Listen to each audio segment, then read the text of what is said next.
ассалому алайкум шунавандаҳои гиромӣ.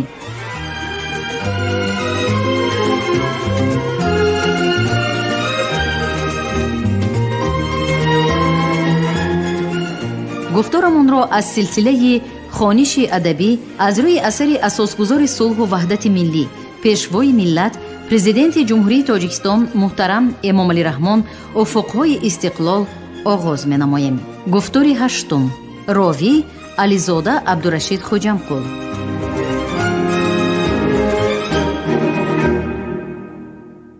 боби ду.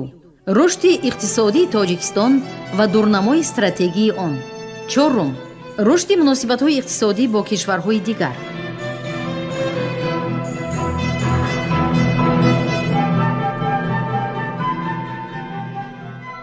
جمهوری تاجیکستان چون مملکت اعتقادمند اصولهای همگرایی اقتصادی آماده همکاری‌های سازنده و مؤثر با کشورهای جهان می باشد و در مناسبت‌های بین المللی سیاست درهای گشاده را پیگیرانه پیش می‌برد. حکومت کشور از سالهای اولی صاحب استقلالی در روندهای همگرایی و واردشوی به بازارهای جهان هوسمندی ظاهر کرده سیاست مذکور را در آینده تحکیم می‌بخشد. حالا کشور ما همچون سوبیکت حقوق بین المللی عضو برابر حقوق اتحاد دولت‌های مستقل، سازمان همکاری شانگهای، سازمان همکاری اقتصادی و اشتراکچی یک قطار سازمان‌های دیگری بین المللی اقتصادی می باشد. تشکیل کارخانه‌های مشترک و نمودن مناسبت‌های همکاری‌های دو جانبه با کارخانه‌های خارجی، تجارت آزاد بیرونه، افزایش دادن و گسترش دادن همکاری‌های دو جانبه با اکثر دولت‌های جهان جهت رشد مناسبت‌های بین المللی نتیجه‌های خوب دادند. چنین همکاری‌ها گردش تجارت خارجی جمهوری را در دوام سالهای استقلالیت دولتی 30 مراتب زیاد نمود. تاجیکستان یک قطار چاره‌بینی‌های بین المللی و منطقوی از جمله ملاقات دهم کمیسیون بین حکومتی دالان نقلیاتی بین المللی اروپا، قفقاز، آسیا، کنفرانس بین المللی سطح عالی آید بر رشد اقتدار ترانزیتی آسیای مرکزی برای دوره تا سال 2023 فارم یکم سرمایه گذاری دایر به تطبیق نقشه عمل سازمان همکاری اسلامی آید به همکاری با کشورهای آسیای مرکزی را میزبانی کرد. چاره‌بینی‌های مذکور به بنیاد محیط مساعد برای ترانزیت، بهتر نمودن امنیت نقلیات، حفظ محیط زیست، تطبیق سیاست تعریفی تغییر یابنده و پیشبرد تجارت تأثیر مثبت گذاشت. در زمان صاحب استقلالی ما عضویت در سازمان عمومی جهانی سودا را به دست آورده جهتی به تصویب رسانیدن سازشنامه‌های انتقال ترانزیتی مال و محصولات بین دولت‌های منطقه، اینچنین وسیع نمودن امکانیت گذرگاه‌های نزد سرحدی به موفقیت نائل گردیدیم. جمهوری تاجیکستان در این روند فعالیتش را وسیع کرده پیوسته همکاری‌های متقابلاً سودمند را با کشورهای اعضا و ناظر سازمان عمومی جهانی سودا به راه می‌ماند. با مقصد عملی نمودن هدفهای جمهوری تاجیکستان که در جلسه شورای جنرالی این سازمان 10 دکمبر سال 2012 به مناسبت همراه شوی جمهوری تاجیکستان به سازمان عمومی جهانی سودا صدا دادند، روزهای 1-5 ایون سال 2015 نشست بین المللی 3مین میز گرد چین در همکاری با حکومت جمهوری مردمی چین و کاتبات سازمان عمومی جهانی سودا در شهر دوشنبه برگزار گردید. در چهاربینی مذکور نمایندگان بیش از 20 کشور و سازمان‌های بین المللی از جمله بانک جهانی، خزینه بین المللی اسعار، مرکز بین المللی تجارت، کمیسیون اروپایی اقتصادی، بانک اروپایی تجدید و رشد، برنامه رشد سازمان ملل متحد، کمیته سازمان ملل متحد عاید به رشد و تجارت، نمایندگان دونورهای دو جانبه از اتحاد اروپا، اگنتی ایالات متحده امریکا عاید به رشد بین المللی، دفتر همکاری های شویتزاریا، نمایندگان کاتبات سازمان عمومی جهانی سودا اشتراک داشتند.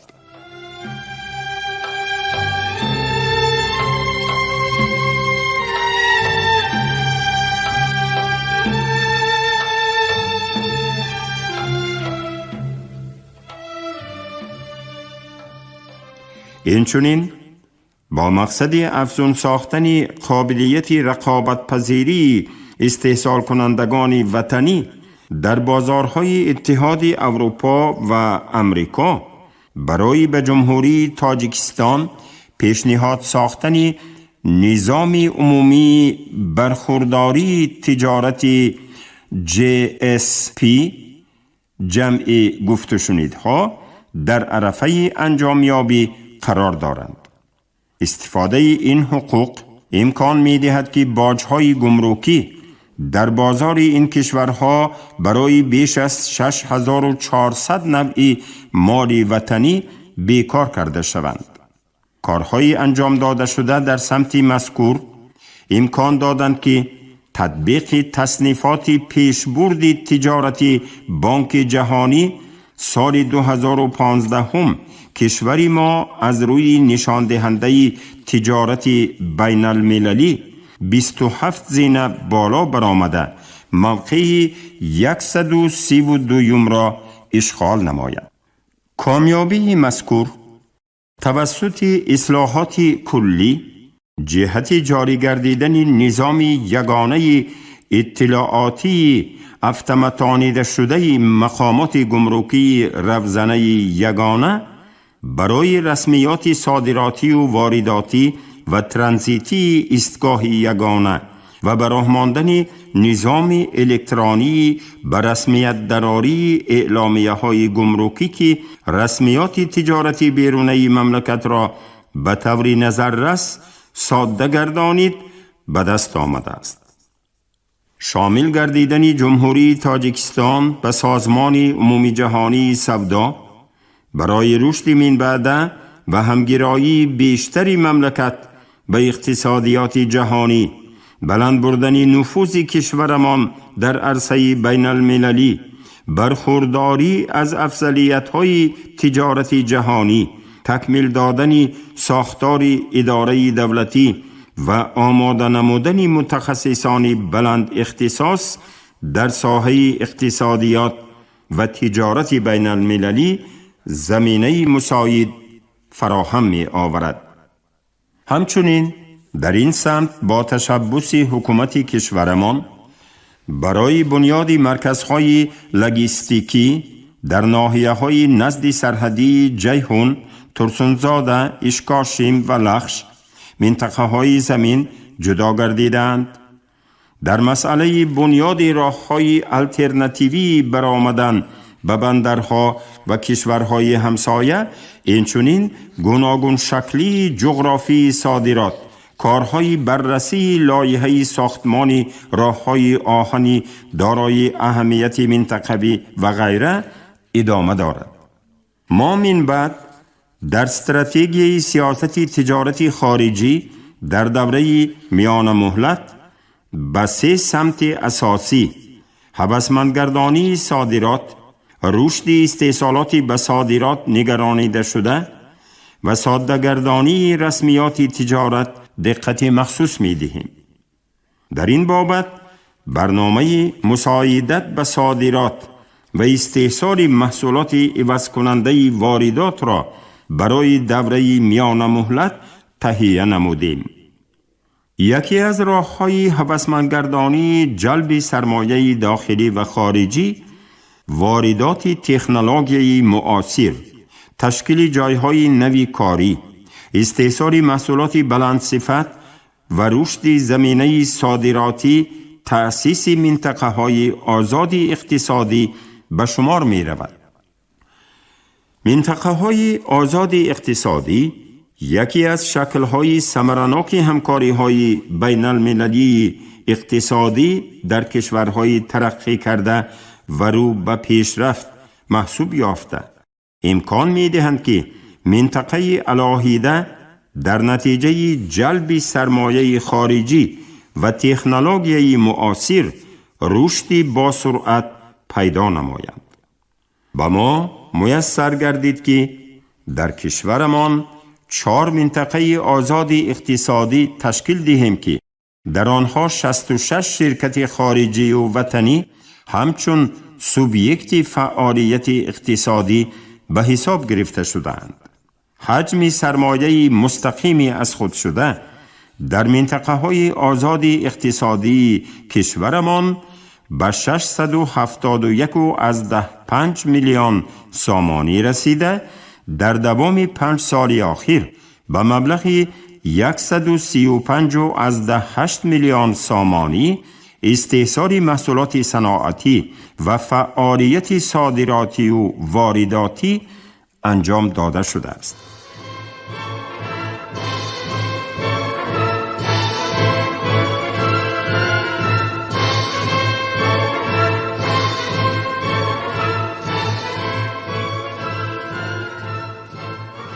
برای تأسیس و رشد منطقه‌های آزاد اقتصادی در جمهوری پیش از همه زمینه حقوقی آنها به وجود آورده شد.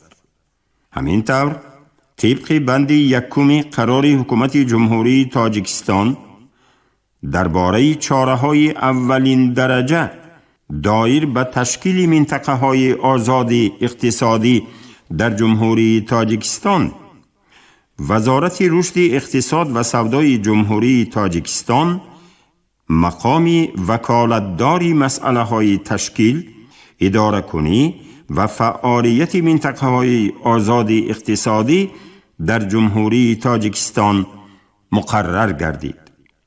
سمت اساسی فعالیت مأموریت منطقه های آزاد اقتصادی در مرحله اول از بنیاد انفراساختار آن آغاز یافت. از آغاز تأسیس یابی منطقه های آزاد اقتصادی از جانب حکومت جمهوری تاجیکستان برای ساختمان انفراساختار اولین درجه و نگهداری بیش از 32 میلیون سامانی جدا گردیده است. مبلغ‌های مذکور اساساً برای اجرای کارهای اولین درجه و مثل تهیه لایحه‌های سمت‌وی، گذرانیدن خطهای انتقال قوه برق و آب، بنیاد انشاءات انحصاری محافظتی، بنای دیدبانگاه گمرکی و جهازانیدن آن با تجهیزات مهندسی و تکنیکی، ساختن بنای مأموری و راه‌های ماشینگرد حدود منطقه صرف گردیدند. منطقه های آزاد اقتصادی سهم خود را به افزایش درآمدهای بودجه کشور می‌گذارند.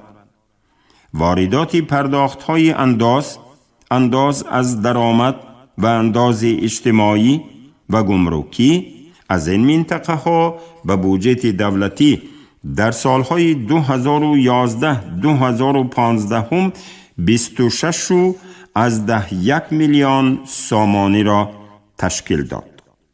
تا این دوره در منطقه های آزاد اقتصادی کشورمان به مبلغ بیش از 197.3 میلیون سامانی استحصال محصولات صناعتی، خدمت‌رسانی و فعالیت صادرات و واردات از جمله در منطقه آزاد اقتصادی سوخت، 194 میلیون سامانی و منطقه آزادی اقتصادی دنقره 3 میلیون سامانی انجام داده شد. باید ذکر نمود که مالهای در منطقه آزادی اقتصادی سوخت تولید شده علاقه به خارج کشور صادر کرده می شوند. عین زمان در منطقه آزادی اقتصادی دنقره یک چند شرکت عظیم لایحه‌های سرمایه گذاری را عملی می نمایند که بیش از 800 میلیون دلار ایالات متحده آمریکا مهلت انجامیابی آنها به سالهای 2016-2018 پیش بینی شده است. با قیدگیری هر یک سوبیکت نو در منطقه های آزادی اقتصادی باعث تأسیس جایهای نوی کاری استوار می گردد. تا 1 ایولی سال 2016 تعداد عمومی جایهای نوی کاری در منطقه های آزادی اقتصادی به 1674 نفر رسیده است. در آینده نزدیک ما کوشش به خرج می دهیم که منطقه های آزادی اقتصادی به مرکزهای مهم رشد با تولید محصولات نگرانیده شده به صادرات و عوض کننده واردات و تأمین شغل پرمحصول تبدیل یابند.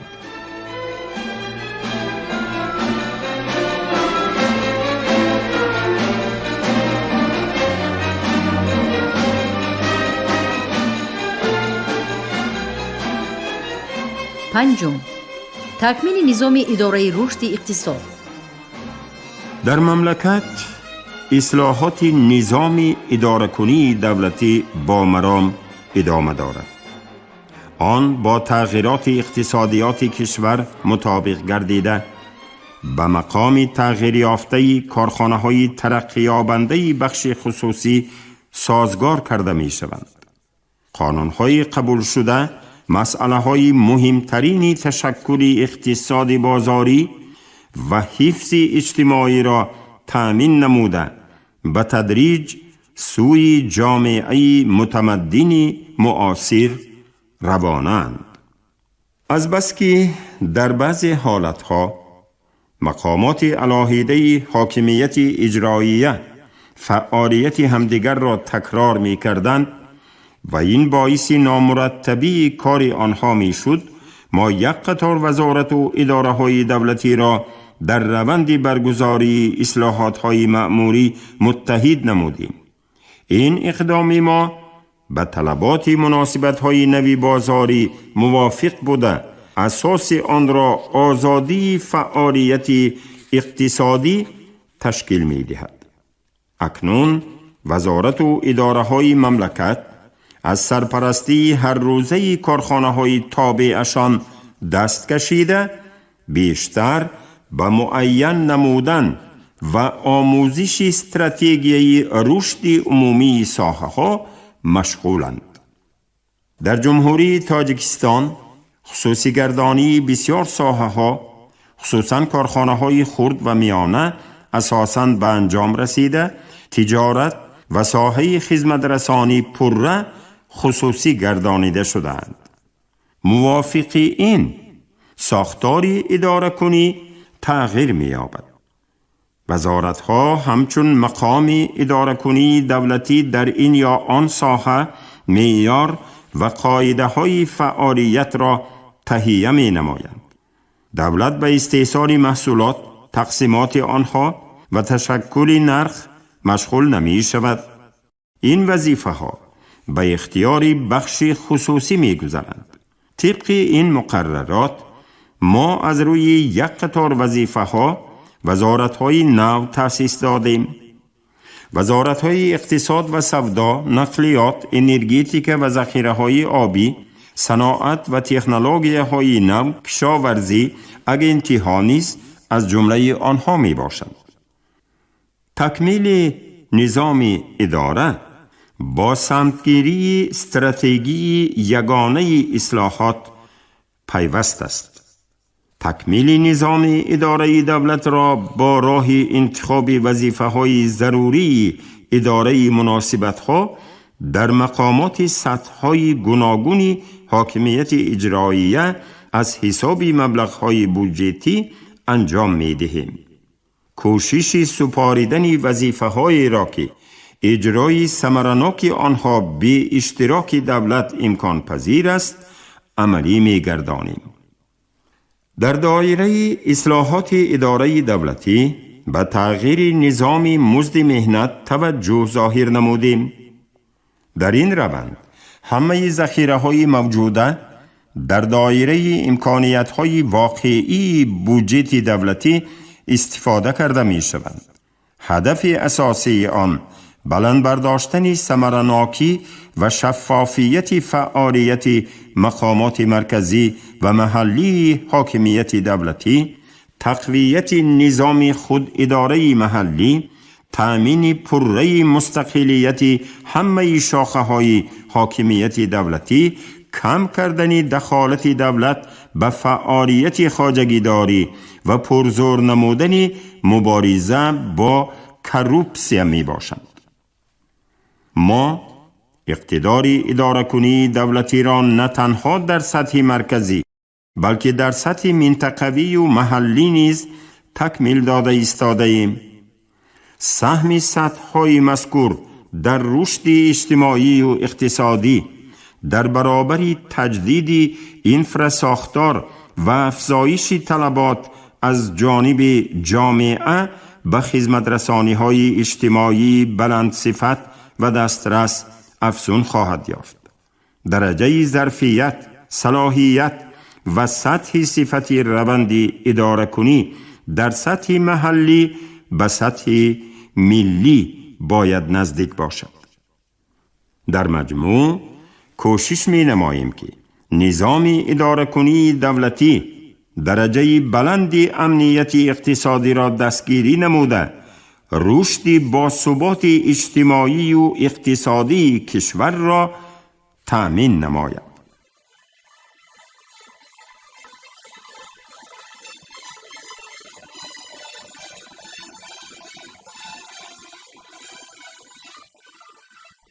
ششم، رشد بخش خصوصی. حکومت جمهوری تاجیکستان برای تشکیل محیط بازاری به خصوصی گردانی مالکیت و دستگیری انکشاف و رشد فعالیت صاحبکاری دقت می دهد. در این سمت با پیشنهاد ما خصوصی گردانی جزء اولین درجه اصلاحات بازاری گردید.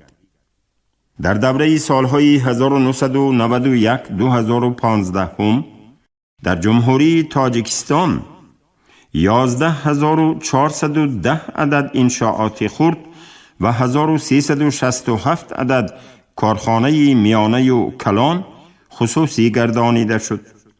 بیش از 108,000 خواجگی دهقانی تشکیل یافت که سهم آنها در تولید محصولات کشاورزی نظررس می باشد.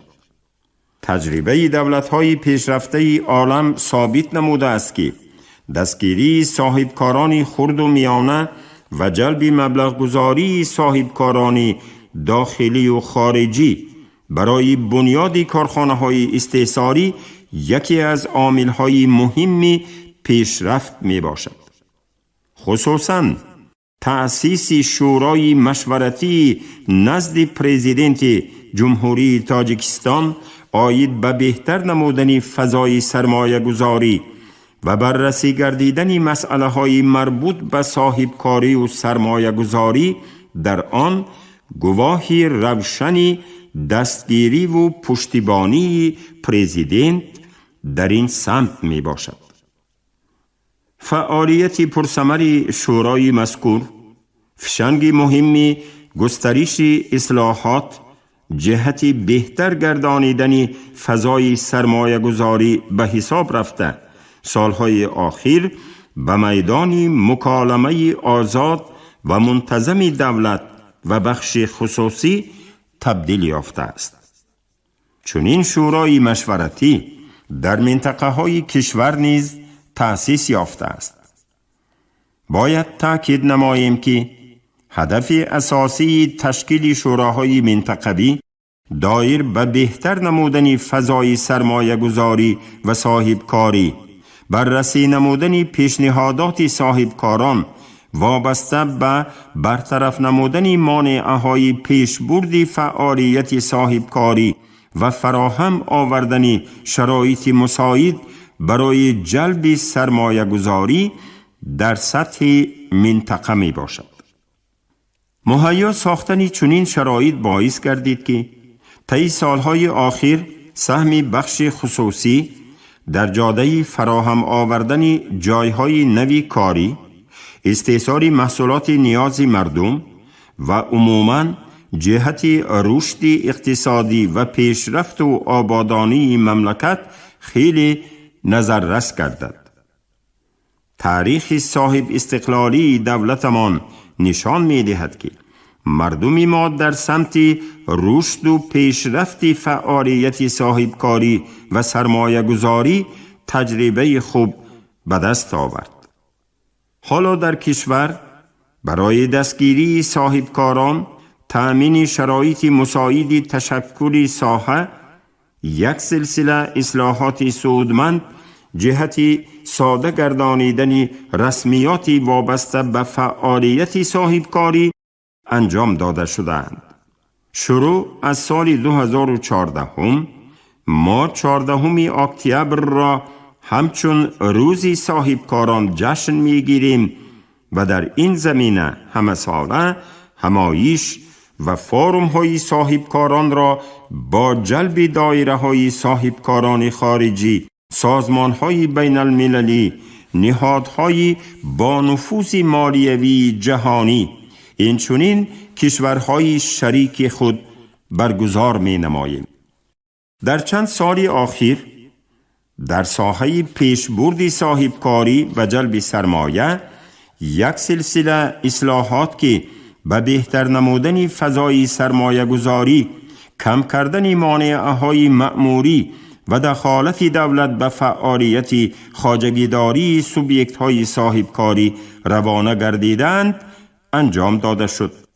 با نظر داشت این نظامی روزنه یگانه برای به قیدگیری دولتی شخصان حقوقی و صاحبکاران انفرادی جاری کرده شد که آن به ساده‌گردانی رسمیات به قیدگیری سوبیکت های صاحبکاری، تأمین شفافیت، برطرف سازی مانعهای گوناگون در سمت تشکیل شرایط مساعد برای فعالیت صاحبکاری روانه کرده شده است که در نتیجه مهلتی به قیدگیری از 49 روز تا 5 روز کم کرده شد.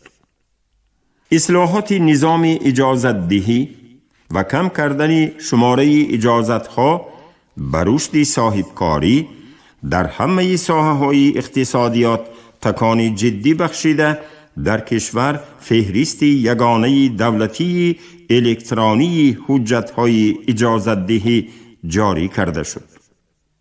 در سمت حمایت و دستگیری صاحبکاران و سرمایه گذاران، سندهای معیاری حقوقی که منفعت‌های سوبیکت‌های صاحبکاری را افاده می‌کنند قبول کرده شدند.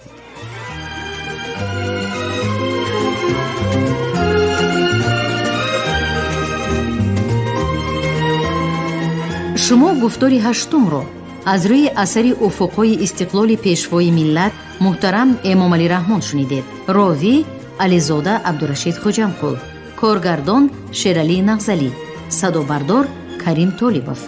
پایان گفتار از سلسله خوانش ادبی.